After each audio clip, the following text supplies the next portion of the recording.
ପିତୃ ଦିବସ ଦିନ ଗୋଟିଏ କଥା ମନକୁ ଆସିବାରୁ ତାହା ମୁଁ ଆପଣମାନଙ୍କ ସହ ସେୟାର କରିବାକୁ ଇଚ୍ଛା କଲି।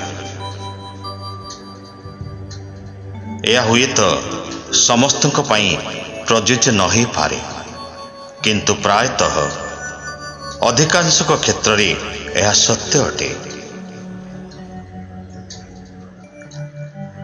ସବୁଆଡ଼େ ସବୁ ସମୟରେ ପ୍ରାୟ ମାଙ୍କ କଥା ଆଲୋଚନା ହୁଏ। ମା ସର୍ବଂ ସହା, ମା ଦୁନିଆରେ ସବୁଠାରୁ ବଡ଼, ମା ହିଁ ତ୍ୟାଗର ପରିପୂର୍ଣ୍ଣ ପ୍ରତିରୂପ। ଏମିତି ଅନେକ କିଛି, ମୁଁ ମଧ୍ୟ ଏଥିରେ ସହମତ। କିନ୍ତୁ ପରିବାରରେ ଆଉ ଜଣେ ଥାଆନ୍ତି ଯେ ମାଙ୍କ ଭଳି ପ୍ରତ୍ୟକ୍ଷ ଭାବରେ କାନ୍ଦି ପାରନ୍ତି ନାହିଁ।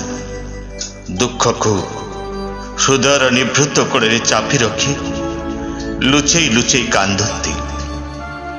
ନିଜର ସ୍ୱାର୍ଥକୁ ଜଳାଞ୍ଜଳି ଦେଇ ପ୍ରତ୍ୟେକ ମୁହୂର୍ତ୍ତରେ ପରିବାର କଥା ଭାବନ୍ତି।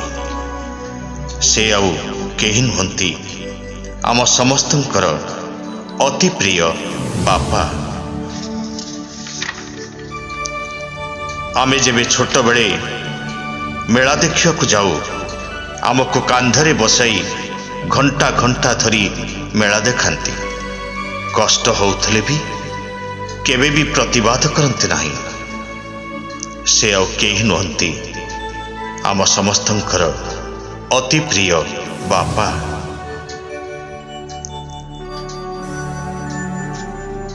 କୌଣସି ପୂଜା ପାର୍ବଣରେ ନିଜେ ନୂଆ ପିନ୍ଧନ୍ତି ନାହିଁ। ପଚାରିଲେ କହନ୍ତି, ମୋର ଆଉ କ'ଣ ବୟସ ଅଛି ଯେ ପିନ୍ଧିବି? ତୁମେମାନେ ନୂଆ ପିନ୍ଧିଲେ ମୋର ହେଇଗଲା। କାମରୁ ଫେରି ଯେତେ କ୍ଳାନ୍ତ ହୋଇଥିଲେ ବି ଆମ ପାଇଁ ସମୟ ଦିଅନ୍ତି। ମା ଘର କାମରେ କ୍ଳାନ୍ତ ହୋଇ ଶୋଇପଡ଼ିଲେ ବି ଯେ ରାତି ଅଧ ପର୍ଯ୍ୟନ୍ତ ଆମର ପାଠ ନ ସରିବା ଯାଏ ବସି ରହନ୍ତି, ସେ ଆଉ କେହି ନୁହନ୍ତି, ସେ ଆମର ଅତି ପ୍ରିୟ ବାପା। ପାଠପଢ଼ା ପାଇଁ ଯାହା ଆବଶ୍ୟକ ଧାର ଉଧାର କରି ସବୁ ଜିନିଷ ଯୋଗାଇ ଦିଅନ୍ତି। ମା ଯଦି ଅଭାବ କଥା କହନ୍ତି, ସେ କହନ୍ତି, ମୁଁ ଜୀବନରେ ଯେଉଁ ଅଭାବ ଅନୁଭବ କରିଛି ତାହା ମୋ ପିଲାମାନେ ଅନୁଭବ ନ କରନ୍ତୁ। ଆଉ ୟା ପରେ ମାଙ୍କର ଆଉ କିଛି କହିବାର ହିଁ ନଥାଏ। ପକେଟରେ କିଛି ନଥାଏ, କିନ୍ତୁ ସେ କେବେ ମନା କରନ୍ତି ନାହିଁ। ସେତେବେଳେ ମୁଁ ଭାବେ ମୋ ବାପା ହେଉଛନ୍ତି ଦୁନିଆର ସବୁଠାରୁ ଧନୀ। କିନ୍ତୁ ବେଳେବେଳେ ଶୁଣିଲେ ଭାରି କଷ୍ଟ ଲାଗେ, ଯେତେବେଳେ ଆଜିକାଲି କେତେକ ପିଲା ଉତ୍ତର ଦିଅନ୍ତି, ତାହା ତ ତାଙ୍କର କର୍ତ୍ତବ୍ୟ, ସେ ତ ଅଧିକା କିଛି କରିନାହାନ୍ତି। ପିଲାମାନେ ତାଙ୍କୁ ସେଭଳି କୁହ ନାରେ, ତାଙ୍କର ହୃଦୟକୁ ଭାରି ବାଧିବ। କାରଣ ସେ ପରା ଆମର ଅତି ପ୍ରିୟ ବାପା। ଜ୍ୱର ବା ଅନ୍ୟ କୌଣସି ରୋଗ ହେଲେ କାନ୍ଧରେ ପକାଇ ବା ପିଠିରେ କାନ୍ଧେଇ ଯେ ରାତି ରାତି ଅନିଦ୍ରା ହୋଇଯାଆନ୍ତି, ବା ମୁଣ୍ଡରେ ପାଣି ପଟି ପକାଇ ପକାଇ ସେଇ ଖଟ କଡ଼ରେ ଘୁମେଇ ପଡ଼ନ୍ତି। ପରୀକ୍ଷା ସମୟରେ ଯଦି ଆମର କୌଣସି ବିଷୟରେ ସନ୍ଦେହ ରହିଯାଏ, ଆମମାନଙ୍କୁ ନେଇ ସାର୍ଙ୍କ ପାଖକୁ ଦୌଡ଼ି ଯାଆନ୍ତି। ଖାଲି ସେତିକି ନୁହେଁ, ପରୀକ୍ଷା ବେଳେ ନିଜେ ସାଇକେଲ ବା ଗାଡ଼ିରେ ନେଇଯାଆନ୍ତି। କାରଣ ଭାବନ୍ତି କାଳେ ଆମେ ନିଜେ ଗଲେ କ୍ଳାନ୍ତ ହୋଇଯିବା। ବାଟ ସାରା ବୁଝଉଥାନ୍ତି, ଯେତିକି ନିଜକୁ ଆସିବ ସେତିକି କରିବୁ, ଗୋଲ ଗୋଲ ଅକ୍ଷର ଲେଖିବୁ, ତରତର ହବୁନି। ଏମିତି ଅନେକ କିଛି। ସେ ଆଉ କେହି ନୁହନ୍ତି, ସେ ଆମର ଅତି ପ୍ରିୟ ବାପା।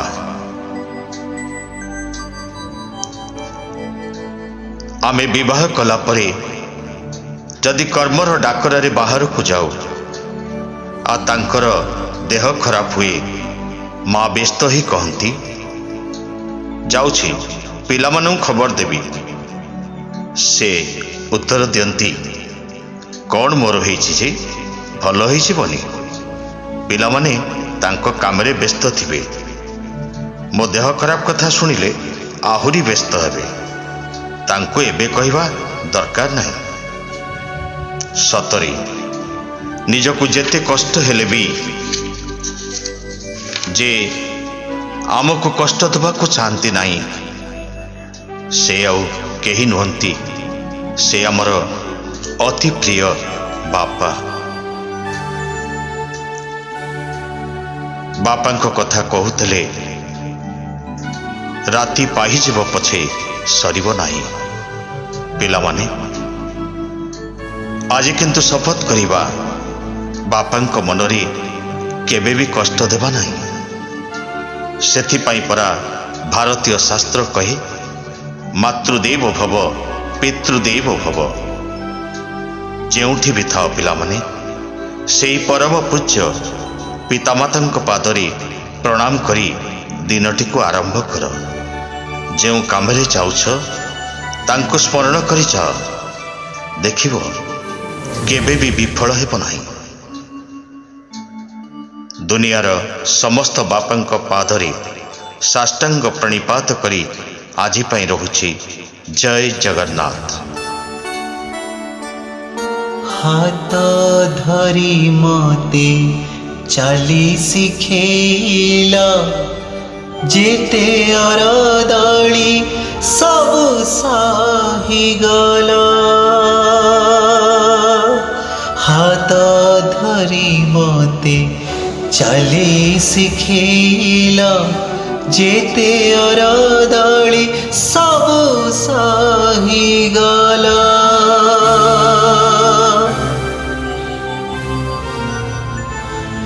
निज सुख दुख सब पसरिला मो संगे कांदिला मो संगे हसिला।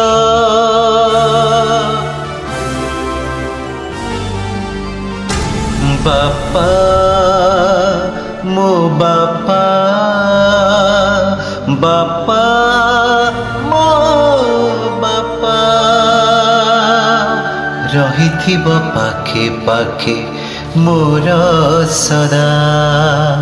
रहिथिब पाखे पाखे मोर सदा। तुम बिना हे जीवी मु एका। तुम बिना हे जीवी मु